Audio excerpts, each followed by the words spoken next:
नमस्कार, आप सभी का स्वागत है आपके अपने चैनल में। आज मैं लेके आई हूँ गोवर्धन महाराज सरल पूजा विधि। तो घर पर हम सरल तरीके से किस प्रकार से पूजा किया जाता है के बारे में कुछ जानकारी, तो चलिए जाने। सभी को पता है दीपावली के अगले दिन गोवर्धन महाराज की पूजा की जाती है। कृष्ण भगवान के स्वरूप को हम पूजते हैं, तो गोवर्धन महाराज की हम पूजा करते हैं। इस दिन गोबर की आकृति बनाते हैं गोवर्धन महाराज की। यदि आपके पास गोबर नहीं है तो आप आटे और हल्दी से भी बना सकते हैं, या फिर हल्के से गोबर लेकर मिट्टी में भी आप बना सकते हैं। हर एक का बनाने का तरीका अपना अपना होता है। गोवर्धन के दिन आप देखिए हर किसी के अलग अलग तरीके से बनाया जाता है आकृति, और इस दिन अलग तरीके से पूजा अर्चना करते हैं। आपके यहाँ किस तरह से करते हैं, नियम क्या क्या है, उसी प्रकार से आप कर सकते हैं। तो चलिए शुरू करते हैं। ये खास तौर पर पूजा हम मेन दरवाजे यानी कि बाहर करते हैं। आप के यहाँ कहाँ करते हैं? घर के अंदर भी आप कर सकते हैं और बाहर भी आप कर सकते हैं। ये गांव में बहुत सारे लोग मिलकर करते हैं, और आप घर पर अकेले रहते हैं, परिवार छोटा परिवार है, तो आप घर के अंदर भी कर सकते हैं। आजकल लोग फ्लैटों में रहते हैं, तो आप घर के अंदर भी बनाकर कर सकते हैं। सबसे पहले हम दीप प्रज्वलित करेंगे। आपके यहाँ कितने दीप प्रज्वलित करते हैं उसी प्रकार से आप कीजिए। एक दीप तो हम नाभि के पास रखेंगे, और उसके बाद आपको जहाँ इच्छा लगे उसी हिसाब से आप रख सकते हैं। हम दीप प्रज्वलित करेंगे। ये देखिए नाभि के पास भी हम दीप प्रज्वलित करेंगे। दीप प्रज्वलित कर दिया। अब हम जल के छींटे देते हुए गोवर्धन महाराज को स्नान कराएंगे। फिर उसके बाद हम वस्त्र स्वरूप कलावा यानी कि मोली अर्पित करेंगे।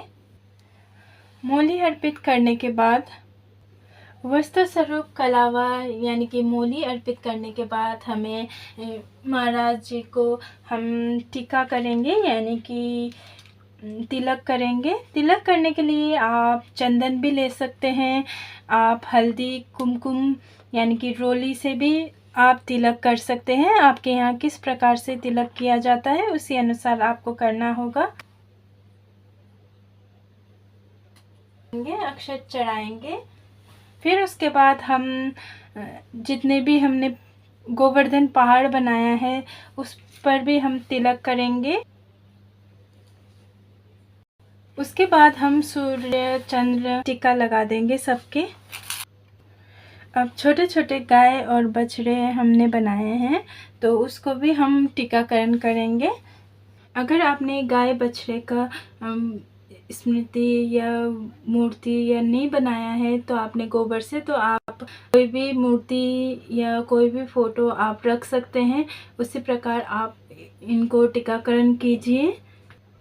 गौ माता की पूजा करने से हमारी आर्थिक स्थिति है वो सुधर जाती है और हमें कोई भी दिक्कत नहीं आती है, इसलिए हम पूजा करते हैं गौ माता की। तो आपको गौ माता की पूजा करनी आवश्यक होता है, आप कर सकते हैं। मंत्र का जाप करते हुए आपको फूल चढ़ाना है। आपके पास पीले रंग का फूल है तो आप चढ़ा सकते हैं, पीले रंग का फूल भी आप चढ़ा सकते हैं। आप सुंदर तरीके से फूल का सजावट कर सकते हैं। अब हमें गाय का कच्चा दूध जो होता है वो हम नाभि पे भर लेते हैं, और फिर थोड़ा सा खील या फुलिया जो भी आप चढ़ाना चाहते हैं नाभि में भरना होता है। अब हम भोग में कुछ फल मिठाइयाँ जो भी आपने रखा है वो आप रखिए, और आप मिठाइयाँ पूरी जो भी आपने बनाया है वो आप भोग लगा सकते हैं। भोग हमने अलग से रखे हैं, देखिए अलग से हम भोग लगा के रखते हैं। उसके बाद हमें जो भी हमें घर में बनाया हुआ है वो हम अर्पित करते हैं, भोग लगाते हैं। खील बतासे जो हमें भोग लगाना होता है, क्योंकि दीपावली के समय पे खील बतासे ही भोग लगाया जाता है, इसलिए खील बतासे का हम भोग लगाते हैं। हमने फुलिया भी लिया है। उसके बाद हमें लोटे में जल भरकर रखना होता है। देखिए, एक जल भरकर लोटा रखा है। हर किसी का नियम अलग अलग होता है। आपके यहाँ किस प्रकार से किया जाता है उसी प्रकार से आपको करना है। आपके पास किताब है तो आप किताब से कथा पढ़िए, या फिर आपके पास नहीं है तो आप इंटरनेट के द्वारा सुन सकते हैं, और आपको कथा पढ़नी है तो आप पढ़ सकते हैं। फिर हम गोवर्धन महाराज को फूल अर्पित करेंगे। कथा पढ़िए, हाथ में कुछ फूल लेकर आपको कथा पढ़ना है या सुनना है। कथा पढ़ने के बाद, सुनने के बाद हमें धूप प्रज्वलित करना है। हमने दीप तो पहले ही प्रज्वलित कर लिया है, अब धूप हम प्रज्वलित करते हैं। इस तरह से हम धूप प्रज्वलित करेंगे। दक्षिणा अब हम अर्पित करेंगे। दक्षिणा जो पूजा में रही हुई कमी को दूर करता है, इसलिए हम दक्षिणा के माध्यम से पूरा होता है, इसलिए दक्षिणा अर्पित करेंगे। दक्षिणा रखने के बाद हमें भगवान से माफ़ी मांगना है। हमसे जो भी गलती हुआ उसकी क्षमा कर दीजिए, इस प्रकार से हमें माफ़ी मांगना है। फिर उसके बाद हमें गोवर्धन महाराज के परिक्रमा करनी होगी। घर पर आप कहीं पर भी पूजा कर रहे हैं, परिक्रमा करने की जगह बना लीजिए। उधर 7 बार आपको परिक्रमा करनी होगी। आपको फूलिया या खील को गिराते हुए और गंगा जल के छींटे मारते हुए परिक्रमा करनी होगी, वो भी 7 बार। आपके घर में जितने भी सदस्य हैं उन सभी को परिक्रमा कराइए। ये बहुत ही अच्छा होता है परिक्रमा करना। परिक्रमा आप 3 बार भी कर सकते हैं, 7 बार भी कर सकते हैं, और जितना भी आपके यहाँ किया जाता है उस प्रकार से आप परिक्रमा कीजिए। परिक्रमा करने के बाद आप हवन करना चाहते हैं तो आप हवन कीजिए, नहीं तो आप आरती कर सकते हैं।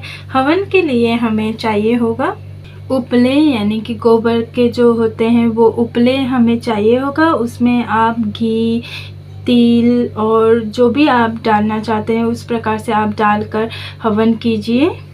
थोड़ा सा खील, बतासे थोड़ा सा डालकर आप लौंग, इलायची, देखिए लौंग, इलायची डालकर आप हवन कर सकते हैं। थोड़ा सा देसी घी आपको डालना होगा हवन के लिए, देसी घी और कपूर। जो भी आपने मीठा बनाया है, प्रसाद में, भोग में लगाया है, वही आपको हवन में भी डालनी होती है।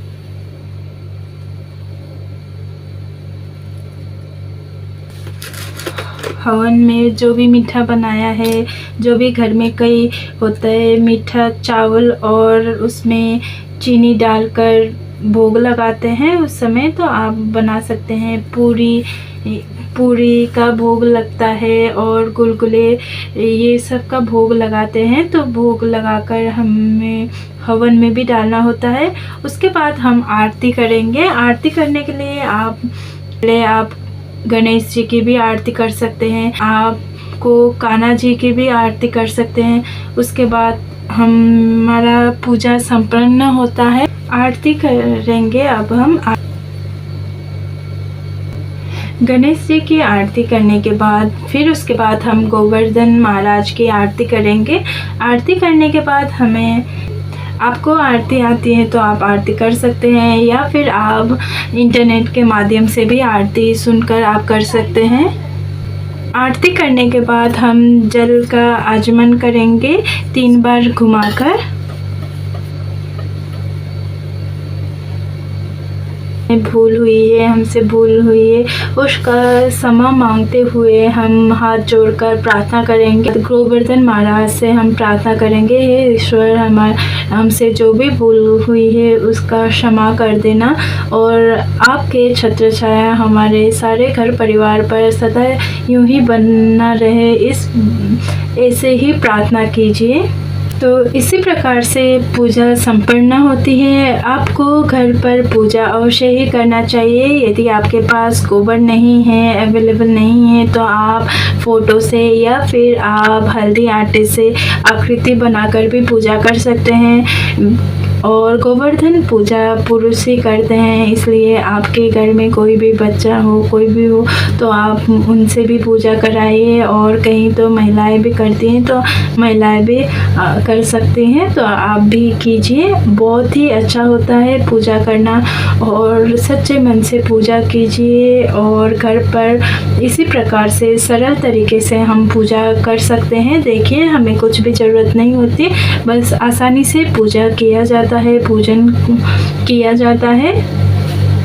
तो ये थी संपूर्ण पूजा विधि। तो आशा करती हूँ आप सबको ये जानकारी पसंद आई होगी। अगर पसंद आई हो तो हमारे इस वीडियो को लाइक कीजिए, चैनल को शेयर और सब्सक्राइब अवश्य ही कर दीजिएगा। धन्यवाद।